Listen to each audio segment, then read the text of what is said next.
6장 6절로부터 11절을 봅니다.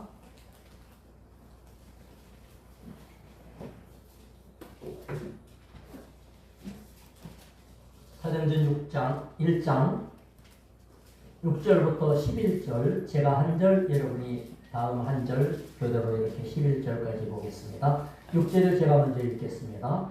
그들이 모였을 때에 예수께 여쭈어 이르되 주께서 이스라엘 나라를 회복하심이 이때니까 하니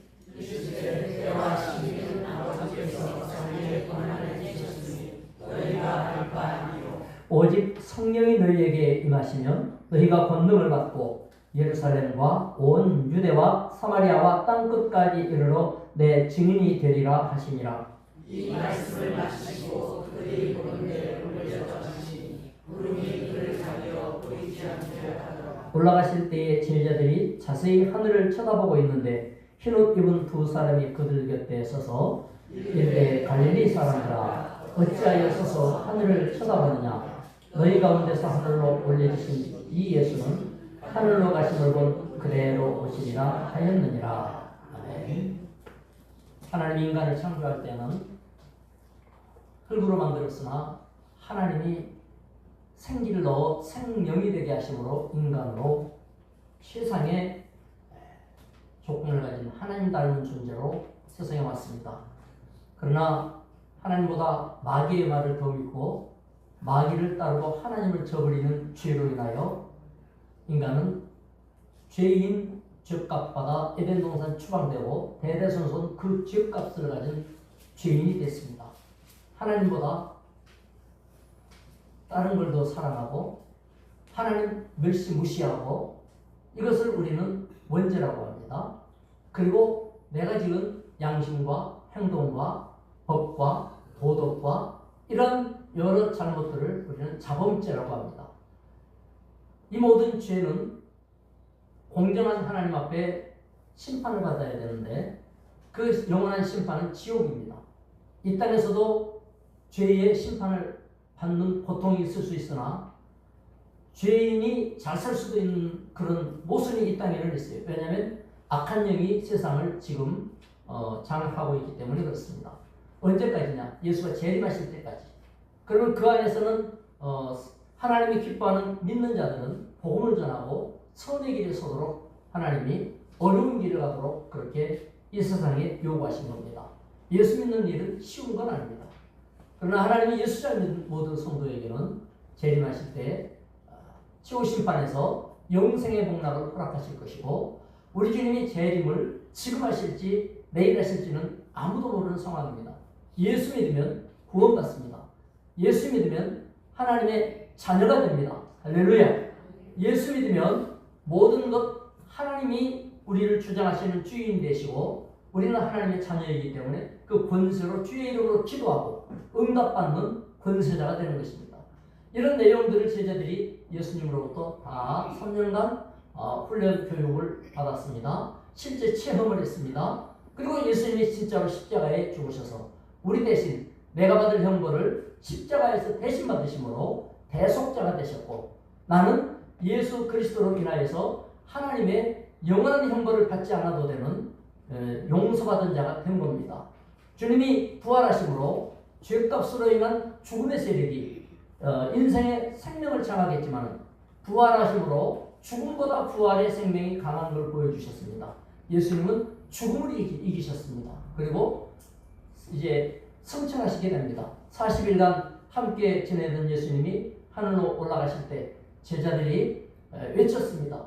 주님, 언제 오십니까?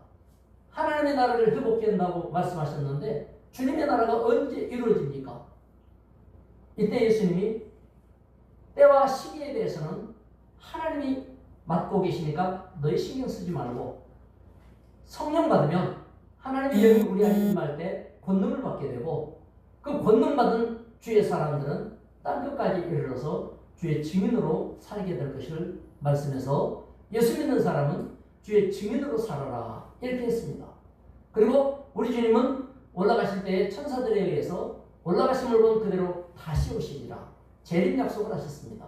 예수 재림은 기독교의 아주 중요한 핵심이고 예수가 재림하면 온 세상이 베드로전서나 계시록이나 사사를 가서 또 고린도전 후서 이런 전서 15장 이런 내용들에 바라볼 때 마태복음 23장, 24장, 다니엘서 수많은 성경 가운데 예수님이 다시 오면 세상은 끝납니다. 이 세상의 종말이라고 그러죠. 종말이 되고 이 세상은 완전히 뒤집어서 개편이 되고 심지어 체질이 불에 녹는다. 이 체질이라고 하는 엔아르케라고 하는 단어는 원소, 이 원소. 그러니까 물은 H2O잖아요. 수소가 2개, 산소가 1개가 붙으면 물이 되죠. 그런데 이 모든 게 바뀌어버려요. 모든 게 바뀌어요. 요한계시록에도 바뀌는 곳에 물이 나오고 강이 나오지만 그때의 물의 원소는 지금과 같지 않아요. 예수 그리스도가 오시면 어떤 것이 될지 모르지만 모든 게 다 바뀌어요. 인간도 다 바뀌어요. 그리고 변화된 몸으로 죽지 않는 몸으로 죽은 자가 다시 일어나서 영이 합해짐으로 영생의 몸으로 되어서 영원한 나라로 가든지 영원의 지옥으로 가든지 최후 심판을 받게 되는 거예요. 이런 구조가 기독교의 구조입니다. 그래서 주님이 오늘 본문에서 증인의 삶을 살도록 요구하셨어요. 하나님의 때가 어떻게 올지 우리는 알 수 없지만 극적으로 준비했다는 것은 믿을 수가 있어요. 할리우드에 게리 쿠퍼라고 하는 배우가 있습니다. 아카데미 주연상을, 남우주연상을 2번이나 받은 그런 분인데 이분이 연기의 뜻을 두고 어린 시절에 이제 연극단에 들어갔습니다. 그런데 그가 최초로 했던 것이 이제 프롬프트 일이에요. 주연 배우가 연극을 할 때 관객이 안 들리게 뒤에서 대사를 읽어주는 겁니다. 그러면 주연 배우가 연극을 하면서 그 대사를 귀에다 놓고 연극을 하는 건데 이게 엉뚱한 대사를 읽어준 거예요. 그때 맞는 대사를 해줘야 되는데 엉뚱한 대사를 읽어주니까 잘 나가던 연극이 갑자기 엉뚱한 주연 배우의 말로 인해서 엉망돼 버려요. 흥행에 실패를 했죠. 제작자와 감독이 얼마나 화가 났겠습니까? 알고 보니까 이 읽어주는 게리 쿠퍼가 잘못 읽어준 거였어요. 그래서 화가 나가지고 저 녀석을 당장 내쫓으라고 하면 되는데 거기까지는 아니고 월급을 떼버려라 이렇게 한 거예요. 그랬더니 회계 담당자가 저 친구는 그냥 와서 배우기만 해달라 그래가지고 와서 무료로 돈 안 받고 와서 해주는 견습생입니다 이렇게 된 거예요. 그러니까 감독이 화가 나가지고 타격을 주기는 줘야 되고 그러면 엑스트라로 승격시켜가지고 급료를 정한 다음에 싹 깎아버려라 이렇게 된 거예요. 그러면은 봉급을 정하기는 정했는데 깎여버리잖아요. 그렇게 타격을 받는다 이거지. 그런데요 엑스트라가 됐으니까 단역으로 이제 한 번씩 끼울 거 아니에요? 거기서부터 빛을 발하기 시작했대요. 이래가지고 아주 최고 배우까지 올라간 건데요. 여러분 그가 고백하는 게 뭐냐면 자기에게 일어났던 최악의 위기의 순간은 자기 인생을 새롭게 뒤집는 최상의 기회가 왔었던 순간이었다. 이렇게 고백을 합니다. 우리에게 수없이 많은 일들이 벌어지죠. 제자들은 주님과 함께 있으나 이 주님이 떠나가 버리는 거예요.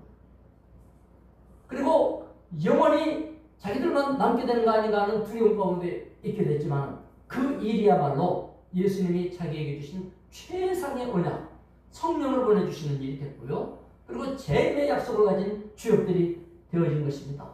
이때 주님이 하신 게 뭐냐면 제자들이 물어본 주님 하나님의 나라를 회복하는 때가 언제 있습니까? 언제 재림하십니까? 그 때를 물어봤어요. 그때 우리 예수님께서는 7절에서 때와 시기는 아버지께서 자기 권한에 두셨다. 너희가 알 필요가 없다. 인간에게 있어서 때와 시간이라고 하는 건 아주 절박하죠. 아주 짧고 제한적이니까 사실은 알고 보면 함부로 살 그럴 일이 아닌데요. 우리는 얼마나 많은 시간을 허비했는지 몰라요. 시기를 놓치면 더 이상의 기회마저 사라져버리는 그런 경험들이 있어요. 그래 세월이 갈수록 세월 가는 속도가 빨라진다고 그러죠. 60대는 60km, 70대는 70km, 80대는 세월이 80km로 간다고.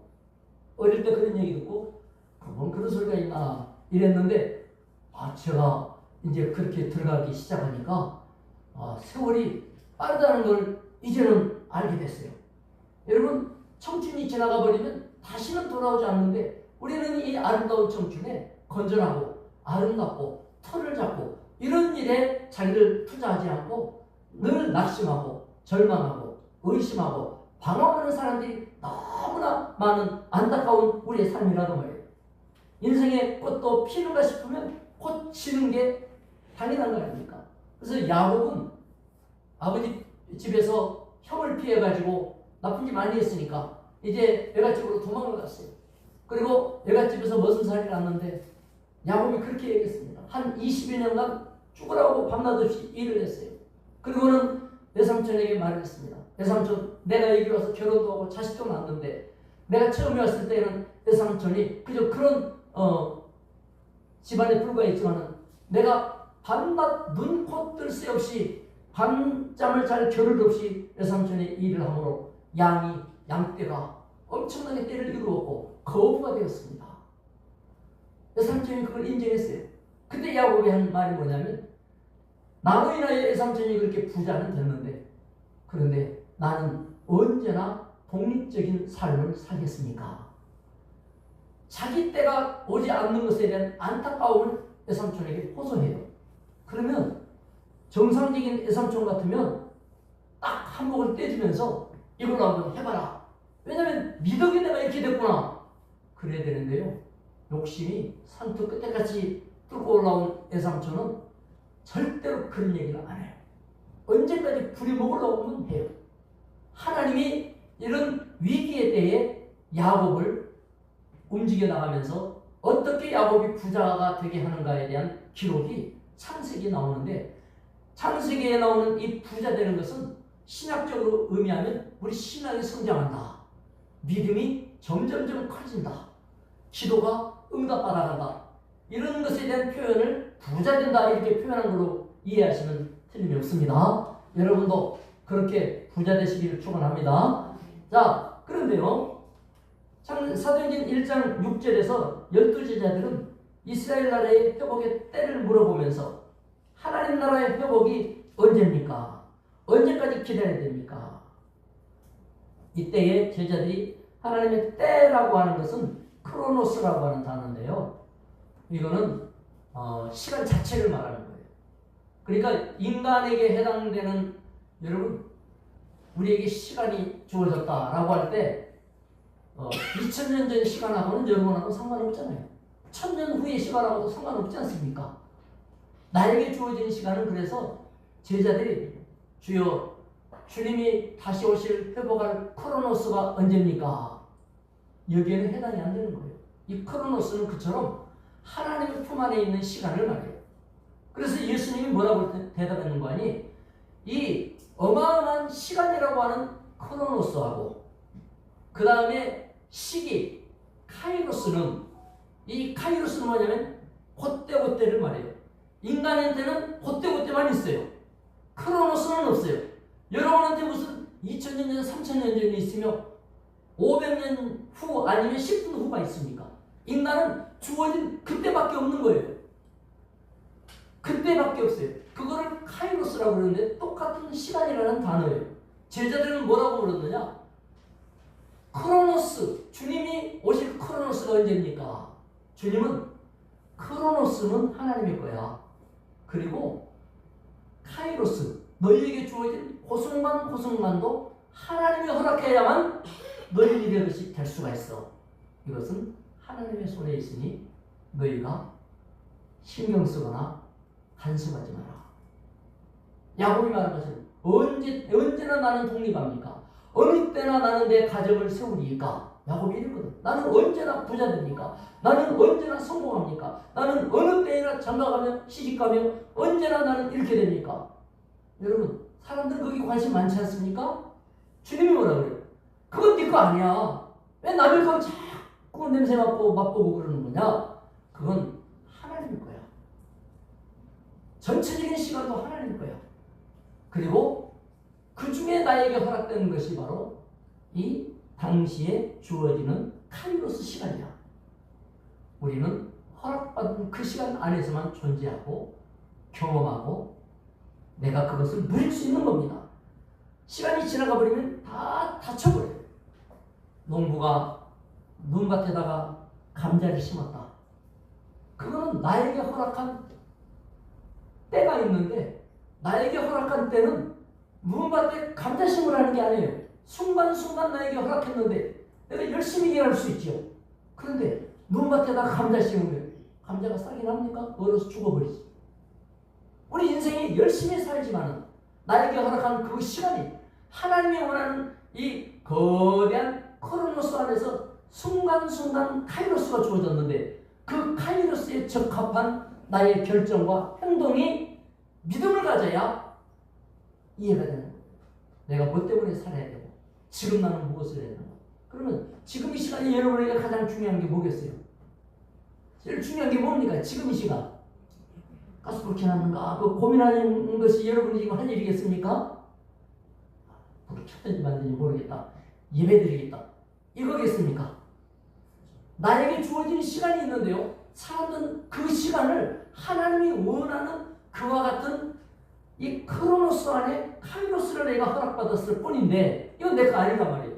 내가 아니니까 나에게 주신 그분의 의도대로, 주인의 뜻대로 이게 살아 움직여야 되는데, 우리는 보통 어떻게 해요? 관리자 마음대로 하려고 그래요. 내 마음대로 하려고 그래요. 가기 싫어 안 가버리지 뭐. 귀찮으면 말지 뭐. 아니 힘들면 포기하지 뭐. 이 순간에 하나님께서 원하시는 것은 하나님이 나에게 주신 그 시점이 일이 있는 거예요. 근데 그것은 하나님의 손에 있기 때문에 우리가 관심 가질 일이 아니고, 다만 나는 그 순간에 감당해야 될 그 부분만 해내면 되는 거예요. 이것을 사명이라고 해요. 이것을 은혜 생활이라고 해요. 신자의 삶이 되어야 될 줄로 믿습니다. 그래서 전도서 12장 1절에 보면, 너는 청년의 때에, 젊었을 때에 제일 중요한 게 뭐냐? 창조주하고 사귀어야 돼요.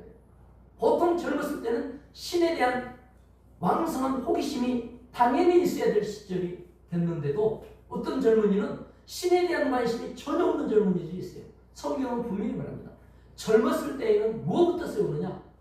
영원한 세계와 영혼과 나 자신과의 분명한 위치 정립부터 해라. 가장 중요한 게 젊을 때 그것이다. 그래서 젊을 때의 창조주를 기억하라. 곧 곤고한 날이 이르기 전에 소용없구나 라고 생각하는 날이 와버리면 창조주에 대해서 접근할 능력이 약화돼요. 아무 낙이 없다고 할 그런 해들이 가깝기 전에 늙어지면 낙이 없다고 생각이 돼요. 여러분, 몸의 젊음이 문제가 아니에요.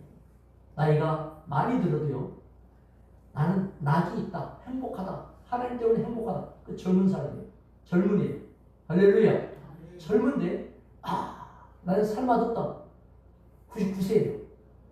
여러분, 늘 젊어지시길 바랍니다. 바울 사도는 내 몸뚱아리는 늙어져서 기운이 빠지고 점점점 낡아진다. 후패하라. 그러나 내 속사람은 날로 강건하도다. 자신의 신앙과 믿음 안에서는 늘 행복을 회복하고 있었어요. 왜냐? 나에게 주어진 그 시간에 나는 행복해야 되기 때문에 그래요. 지금 행복하지 않고 내일 행복하다? 없어요. 내일 행복을 위해서 지금의 행복을 포기한다? 행복하지 않아요. 지금 행복해야 내일 행복해요. 지금 사랑이 있어야 다음에도 사랑할 수 있어요. 사랑해보지 않는 사람은 사랑을 줄 수도 몰라요. 은혜 받지 못하는 사람은 은혜로울 수가 없어요. 하나님은 우리에게 은혜 주신 것을 지금은 은혜 받을 시간입니다. 보라, 지금은 구원의 날이요 구원의 때로다. 할렐루야. 은혜 받으시기를 바랍니다. 하나님이 주신 은총을 가슴에 받아 넣어야 돼요. 그래서 해와 달과 별들이 어둡기 전에, 비리의 구름이 다시 일어나기 전에 창조주하고 가까이 지내라. 해달 별이 어두워진다는 건 눈꺼풀이 다치고 늙어간다는 얘기예요. 그 다음에 비구름이 일어난다는 것은 시련과 환난에 직면하게 된다는 거예요. 일 터지기 전에 잘 믿자 그 말이에요. 할렐루야. 보통 일 터진 다음에 정신 차리지 않습니까?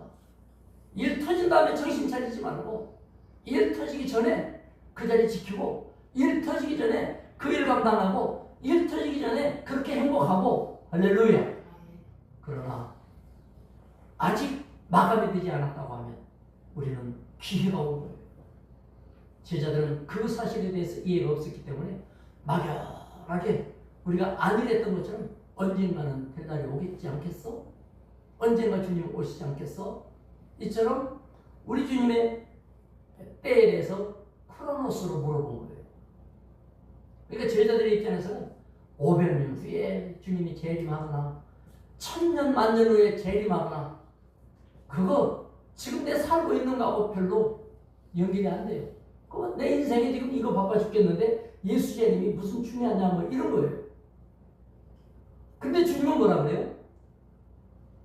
그것뿐만이 아니라 순간순간 주어져서 살아가야 될 결정하는 이 삶도 하나님의 손이다 하니까 재림과 연결시켜야 된다.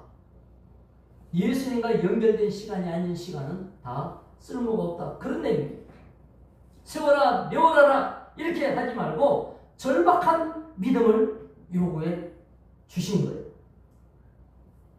디모데후서 4장 2절에는 너는 말씀을 전파하라. 때를 얻든지 못 얻든지 이 때가 바로 이 유카이로스라고 하는데 카이로스가 하나님이 나에게 허락하신 시간이에요. 그러니까 무슨 얘기냐면 내가 지금 밥을 먹고 있어.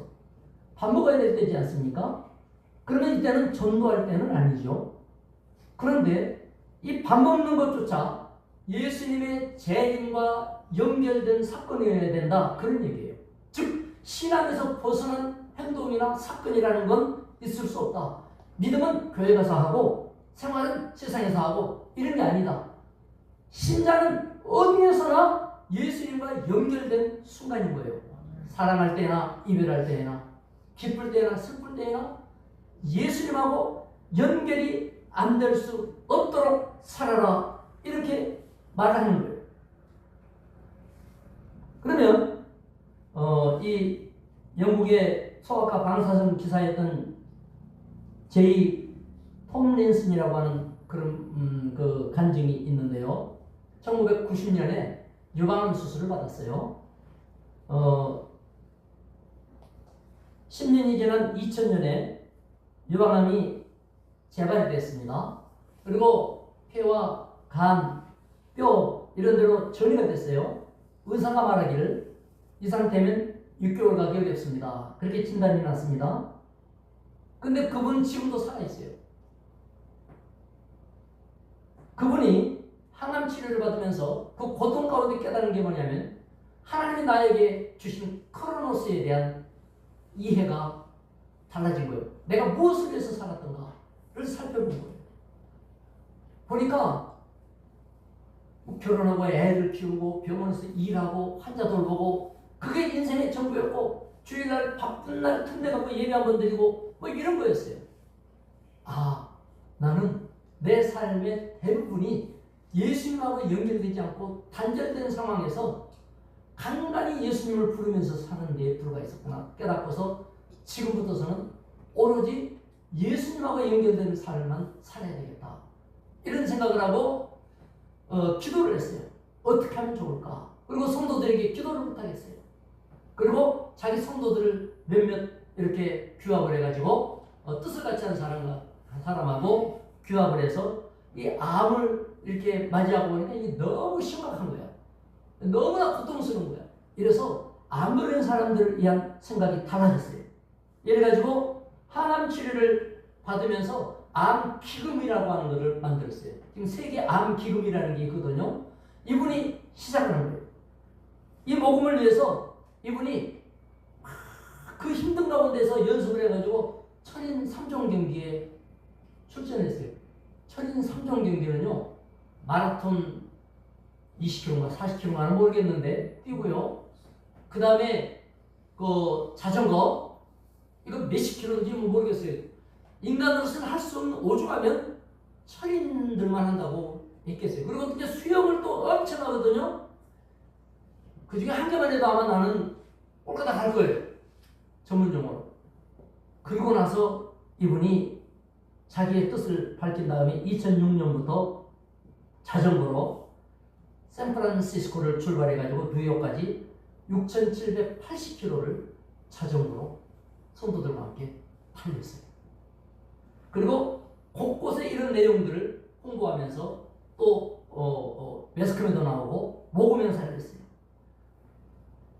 종착지에 도착했을 때는 27억이라고 하는 큰 돈을 모였어요. 이분이 원래 영국 사람인데 영국 여왕 엘리자베스 2세께서 돌아가시기 전이죠. 영국의 훈장이 하, 중, 상이 있는데 상급 훈장을 줬어요. 이분은 자기 인생에 기회가 없다고 여겨졌던 그때에 하나님이 기뻐하시는 것이 무엇일까에 대한 발견이 있었고요. 성도들과 그것들이 공유되기 시작했고요. 또 그 일에 행동에 나서기 시작했습니다. 그 일을 하다 보니까 그거 하기 전에는 죽으면 안 됐었던 겁니다. 따라합시다. 사명이 있는 한 죽지 않는다. 사명이 살아있으면 나도 산다. 믿는 사람은 그 정신으로 살아가는 것입니다. 복음 전파를 위해서, 천국 준비를 위해서 그 순간순간이 하나님과 연결되는 것이었어요. 그 전에는 건강을 위해서 사이클을 했고 건강을 위해서 수영을 했지만 이제는 한 바퀴 돌릴 때마다 그것은 하나님과 연결된 발걸음이었고 수영을 하면서 손을 한번 내뻗을 때마다 그 하나하나가 하나님과 연결된 몸짓이었습니다. 우리의 삶은 그래야 되는 것입니다. 주님이 그걸 말씀하는 겁니다. 애매모호하게 나한테 기회가 주면 할 거야. 언젠가 그 시간이 오겠지. 주님은 재림하시지 않겠어? 알고 보면 나와는 상관없는 주의 재림이에요. 그게. 지금 재림해도 괜찮아야 돼요. 지금 재림한 것이 기뻐야 돼요. 그 정도로 연결되어 있어야 돼요. 내 삶이 예수님과 연결되어 있는가? 이것을 주님이 점검시키는 말씀이 오늘 본문 말씀이에요. 증인의 삶을 살아라. 성령 받은 사람은 성령의 증인 아니냐? 하나님의 영이 나한테 들어왔으면 영이 나에게 들어온 증거가 있지 않냐? 그래서 제자들은 성령이 말하게 하심을 따라서 사도행전 2장 4절에서 각자 방언을 말하면서 세상에 없는 언어들로 밖에 나와서 선포할 때 세상에 있는 여러 언어들이 다 끼워 맞춰지면서 여러 11개 나라, 13개 나라에서 왔던 사람들이 각각 자기말로 알아들었어요. 이들은 하나님의 능력에 대한 증인의 삶을 살기 시작했습니다. 그리고 예수 그리스도가 메시아 된 걸 증거하면서 사도행전 2장 22절에 보니까 하나님께서 나사렛 예수에게 큰 권능과 기사와 표적을 너희에게 베풀었는데 우리에게 일어나는 이와 같은 일들은 너희가 못 박혀 죽인 예수 그분이 주신 선물이다. 아니 죽고 없어졌는데 어떻게 그분이 나에게 이런 일을 줬다는 거야. 살아계신 주의 증인으로 살기로 한 겁니다. 여러분이 사는 동안 예수가 없는 식으로 살지 마십시오.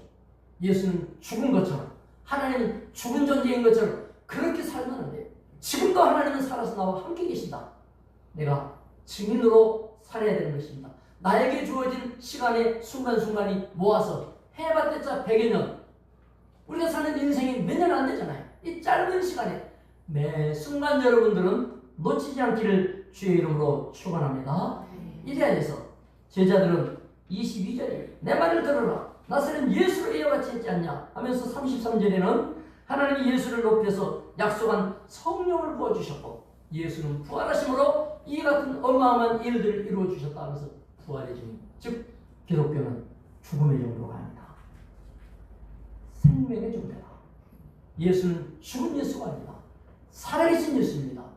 우리가 믿는 믿음은 죽은 믿음이 아니라 예수는 지금 살아서 성령을 통하여 내 안에서 나와 함께 생명을 주장하시는 주님, 산 종교를 우리는 믿고 있는 겁니다. 그리스도교는 생명의 종교, 산 종교입니다. 그렇기 때문에 우리는 진실로 이와 같은 증인의 삶을 살아가는 것입니다. 제자들은 그래서 권세자들 앞에서도 예수의 살아계심을 증거하면서 우리는 보고 들은 것을 말하지 아니할 수 없다. 하나님 앞에서 너희 말 듣는 것과 하나님 말 듣는 것 어느 것이 옳은가 판단해봐라. 그렇게 트집 잡으면서 묻고 물고 뜯고 있는가? 우리는 증인이다. 우리는 증인이에요. 증인은 되어지는 것이지 노력하는 게 아니에요. 여러분 자동차 사고 증인 되려면 어떻게 하면 돼요? 사고 난 걸 목격하면 돼요. 그러면 사고 난 걸 목격하기 위해서 어떻게 해야 돼요? 할 게 없어요. 자동차 사고 목격하기 위해서 고속도로에서 아무 일도 안 하고 앉아가지고 도시락 싸들고 하루 종일 앉아서 그 자리에 있을 겁니까? 증인되기 위해서 우리가 할 일은 아무것도 없어요. 인정만 하면 돼요. 그런 사고가 있을 때 그 자리에 내가 있으면 나는 증인이다. 인정하는 거죠. 성령이 내 안에 들어오셨어요. 인정하면 돼요. 이걸 믿음이라고 해요. 아멘. 주님이 내 죄를 용서하셨어요. 인정하면 돼요. 믿음이에요. 할렐루야. 주님이 나를 영생을 약속 주시고 성경에다가 문서로 기록해 놨어요. 사람이 말로 안 되니까 문서로 기록하라고 그랬는데 하나님이 문서로 기록해 줬어요. 구원을 약속하셨어요. 인정하면 돼요. 아멘. 그러면 영생이에요. 하나님이 우리를 죄 용서하셨다는 것 인정할 때 우리는 그 사실에 대한 증인이 되어 있는 겁니다. 저와 여러분은 구원의 증인입니다. 예수의 증인입니다. 믿음의 증인입니다. 내 성격이 안 달라졌고 내 습관이 안 달라졌고 아직도 나에게 나쁜 버릇이 남아있다 할지라도 여러분에게 가장 큰 변화가 뭡니까? 인간이 새로워져서 착한 사람이 되는 게 변화가 아니고 불신자 하나님 함부로 했던 사람이 하나님 얕잡아봤던 사람이 하나님 존귀한 하나님을 인정하고 주 하나님을 내 아버지로 모시고 내가 예수 믿기로 하고 내 영혼이 바뀌어진 것이 최대의 변화가 일어난 겁니다. 할렐루야. 가장 큰 변화가 나에게 주어졌어요. 나머지 변화는 별거 아니에요. 하나님은 여러분에게 증인이 되어라 라고 말씀하지 않았어요. 성령이 임하시면 너희가 권능을 받고 권능 받으려고 애써라 하지 않았어요. 성령이 임하면서 권능이 우리에게 주어진다고 하셨어요. 그러면 내 증인이 되어라 증인 되려고 애쓰라고 하지 않았어요. 되리라 그랬어요. 내 증인이 되리라 되어지는 거예요. 메이킹이 아니고 비커밍이에요. 하나님이 우리를 되게 하시는 줄로 믿습니다. 그래서 우리는 여기에 앉아 있게 된 거예요. 마음은 내가 가자 해서 온 것 같으나 알고 보니 하나님이 가게 하신 줄로 믿습니다. 자, 그렇기 때문에 놀라운 것을 우리는 기억해야 됩니다. 그 만나교회 김영 목사님 간증인데요. 어느 날 줄리어스라고 하는 소년이 꿈을 꿨어요. 근데 손님이 꿈에 찾아왔는데요.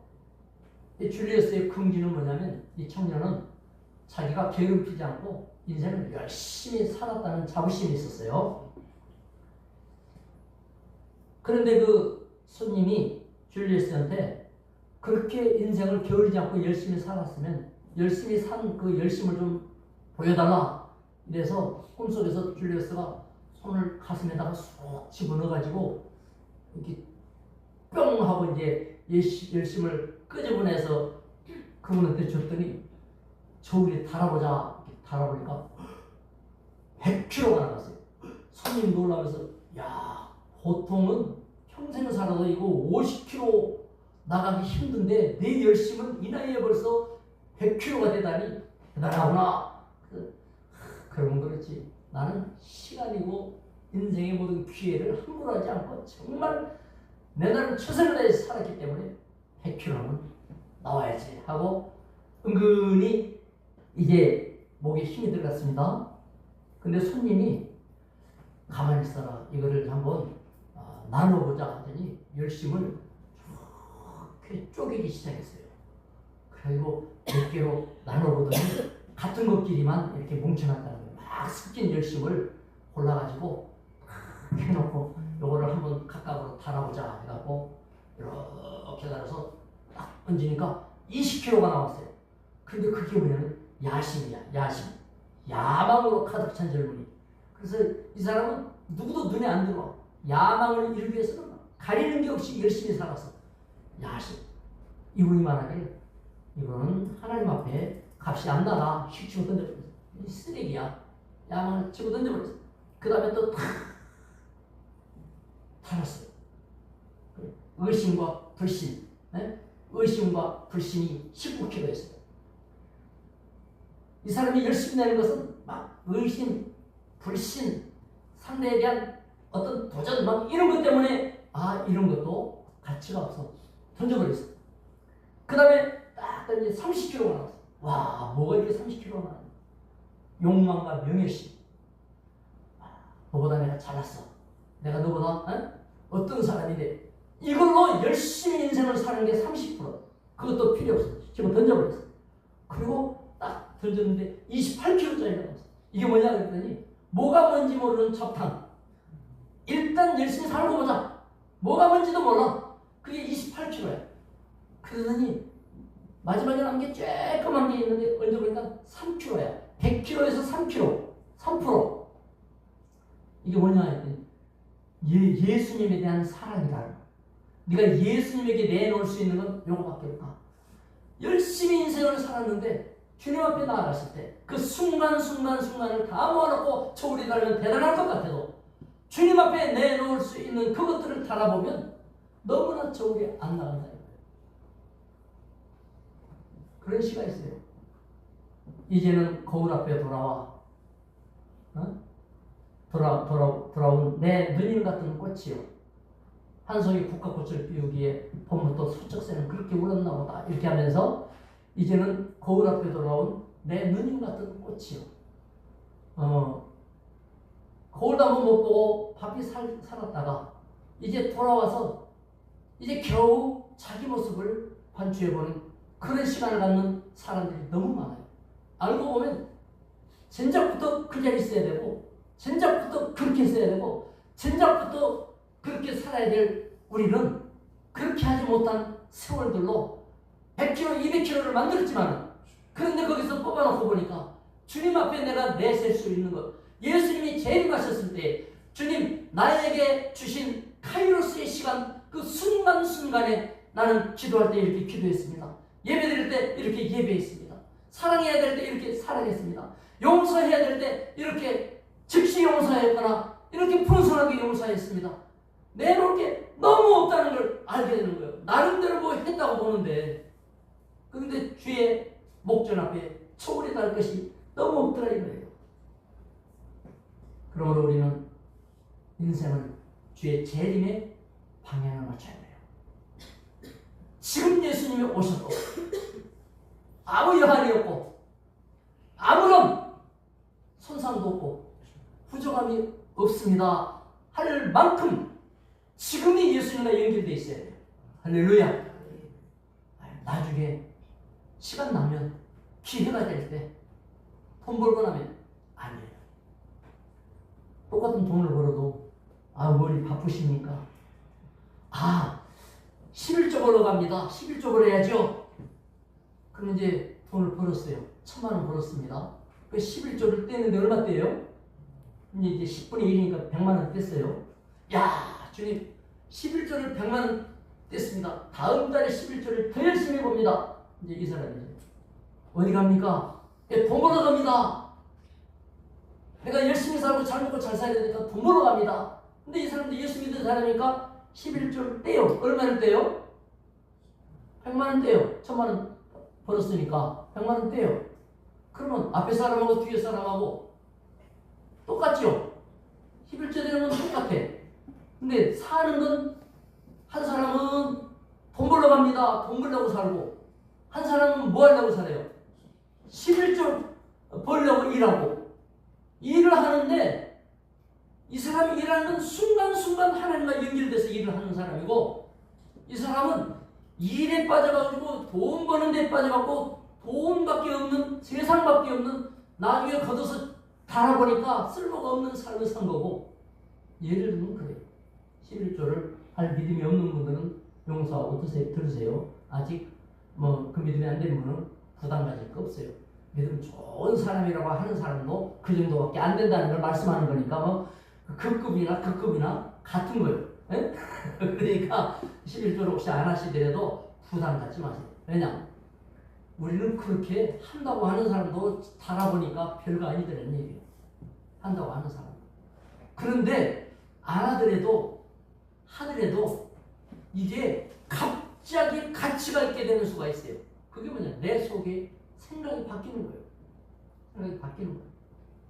나는 뭐 때문에 밥을 먹냐? 건강을 위해서 운동한다.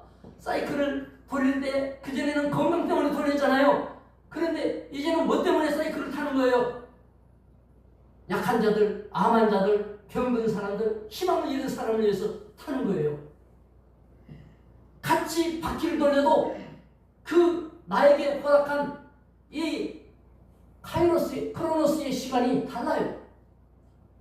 여러분이 식사하는 모든 것까지, 숨쉬는 모든 것까지 주의 재림과 연결되어야 됩니다. 아멘? 재림하고 연결이 안 되는 그 시간은 너무나 아깝잖아요. 평생 살았는데 내가 건져낼 시간이 몇 분이나 남았냐 이거예요. 언제 주님이 오셔도 여한이 없어. 언제 주님이 오셔도 만족하고, 주여 내가 눈이 열려서 보기를 원합니다. 하나님과의 관계를 새롭게 할 수 있는 여러분이 되어야 됩니다. 그래서 재림의 방향을 맞추도록 하늘로 올라가시는 걸 본 그대로 올 것이라고 11절에 말씀하면서 우리의 소속은 세상이 아니다. 빌립보 3장 20절에 우리의 소속은 천국이다. 내가 세상에 산다고 해서 세상에 빠지지 마라. 빠져버리지 말고 세상에서 빛이 되고 소금이 되라. 그럴 때 주님이 다시 데리고 오시겠다고 약속을 했습니다. 언제인지는 몰라요. 마태복음 25장에 보면 슬기로운 다섯 처녀와 미련한 다섯 처녀가 나오는데 이것은 저와 여러분에 대한 말씀이죠. 유대의 풍습에는 밤에 결혼을 하죠. 우리도 옛날 풍습에는 밤에 결혼을 했어요. 그 다음에 신랑 집에서도 한 번 하고 신부 집에서도 한 번 했었죠. 우리 그 고유의 풍습에는. 이제 신부 집에 신랑이 오는 거예요. 10처녀가 기다리고 있는데 신랑을 준비하려면 등불을 켜고 있어야 되고, 멤피오스라고 하는 신랑의 제일 친한 친구가 신랑이 온다라고 선포를 해야 되는데, 유대 나라는 신랑의 친구가 신부 처녀를 보증을 서는데요. 어떻게 보증을 하냐? 신부 부모로부터 이 마법에 걸리지 않습니까? 그런 깔개들이 있어요. 이런 깔개들을 받아가지고 보증을 서는데요. 이 신랑 친구는 매우 중요한 역할이에요. 신랑 친구가 처녀가 아니다라고 예를 들어 선포를 해버리면 결혼 파토나는 거예요. 친구가 그렇게 중요해요. 이 친구가 누구냐? 따라합시다. 사명자. 멤피오스예요. 제일 친한 친구. 예수님이 뭐라고 그랬냐? 너희는, 바울 사도가 그렇게 얘기해요. 내가 하나님께 너희를 중매한다. 그리스도께 너희를 중매한다. 자기를 중매쟁이라고 그랬잖아요. 자, 밤에 올 때 신랑이 나 외치면 졸다가도 나와야 되는데 언제 올지 모르잖아요. 이게 주님의 재림이에요. 재림. 언제 오실지 모르는 재림. 그러나 준비하고 있어요. 기름 준비해요. 기름 준비한 처녀들은 맞으러 나갔지만 기름 준비하지 못한 처녀들은 허둥지둥. 즉, 그 밤에 졸든지 말든지 그 졸음도 신랑 오는 거하고 연결이 돼가지고 졸은 사람이 있고, 신랑 오는 거하고 연결이 딱 끊어져가지고 졸은 처녀가 있다니까요. 기름 준비한 사람은 신랑이 오는 거를 준비하고 있는 자세로, 그래서 사이클을 하든 밥을 먹든 언제든지 예수 오신 것과 연결된 신앙이, 내 삶은 예수님과 떨어지지 않는다. 할렐루야. 기름 준비하지 않는 처녀는 상관없이 자고 있다가 허둥지둥하다가 내쫓겼잖아요. 구원받지 못한 거예요. 주님 나라 들어가지 못한 거예요. 나에게 주신 이 참으로 아름답고 소중한 시간들이 주님 앞에 같이 있으려면 예수님하고 통해 있어요. 통해 있어요. 부부가 대판 싸웠어요. 며칠간 말도 안 했어요. 남편이 피곤하게 밤늦게 들어와가지고 내일은 더 중요한 일 때문에 6시에 일어나야 되는데, 옛날에 그 자명종이 없었을 때 아내가 늘 깨워줬던 그런 남편인데 말을 지금 끊고 있으니까 그냥 써가지고 매일 아침 6시에 좀 깨워줘 해가지고 식탁에다 얹어놨어요. 아침에 깜짝 놀라 일어나 보니까 10시가 다 되는 거예요. 이게 큰일 났지 않습니까? 막 놀래가지고 나가서 식탁에 보니까 여보 6시야 일어나. 메모가 있더래요. 그러니까 두 사람은 이 소통이 안 되는 상황에서 일 처리를 하려고 하니까 안 되는 거예요. 우리는 보통 어떻게 기도하냐면 일 처리를 기도해요. 내 일 좀 처리해달라고. 내 사건 좀 해달라고. 내 문제 좀 처리해달라고. 일 처리에 몰두되어 있는데 하나님이 말씀하시는 거예요. 야, 너 나하고 친해? 나하고 친해? 얼마나 친해? 그렇게 할 만큼 그거 말할 만큼 요구할 만큼 나하고 친하지 않잖아. 얼마나 뻘쭘하겠어요. 여러분 하나님하고 친하십니까? 아니 성령이 내 안에 계시는데도 불구하고 내 안에 계시는데도 불구하고 서먹서먹하면 되겠어요? 그런데 우리는 뭐예요? 일처리 사건 처리만을 요구하는 거예요. 하나님 이거 해내주세요. 이거 해내세요. 그것만 요구하는 거예요. 다시 주님이 말씀하는 거예요. 야, 너하고 나하고 사랑이 무르익었어? 아니 사랑이 무르익어야지. 그래서 내 삶에 이 모든 순간순간이 모아가지고 한 100년이 내 인생이라고 치면 그 모든 게 주님과 연결이 되어 있고 통해 있어야 돼요. 주님이 그걸 말씀한 줄로 믿습니다. 그렇기 때문에 오늘 본문 말씀에서 우리는 언제나 내 때가 이루어지나 내 시기가 이루어지나. 어제 오신 장로님이 호돌로 사오셨는데 그런 얘기를 하신 거예요. 아, 옛날에 막 골치 아프고 힘들었을 때 이 사업체를 팔아주세요. 임자가 나오게 해주세요. 같이 기도도 많이 했거든. 근데 안 팔리는 거예요. 그때 35억이 팔아달라고 그렇게 했는데 그때 그 값에 팔렸으면 양도세 내고 은행 빚도 다 정리 못했을 뻔했대요. 그게 안 팔리는 바람에 고생 죽는 줄 알고 고생을 하다 보니까 빚이 거의 갚아져 있다는 거야. 그리고 지금은 다른 계획이 막 주변에서 이렇게 일어나면서 그 계획 속에 그 지역을 통째로 이렇게 합해가지고 이사로 끼워 넣어주면서 여기 개발합시다 이런 게 올라가는데 만약에 개발이 되면 엄청난 일이 벌어질 일이 진행이 된다면서 그 이전에 이미 하도 안 되니까 에이 모르겠습니다 하나님. 이거 하다가 죽으면 죽고 살면 살고 하나님 마음대로 하세요. 자기의 시간표를 하나님께 맡긴 거예요. 크로노스를 완전히 맡긴 거예요. 맡겼더니 하나님의 타이밍이 자기한테 계속 주어졌는데 그때마다 늘 감사했대요. 늘 기도했대요.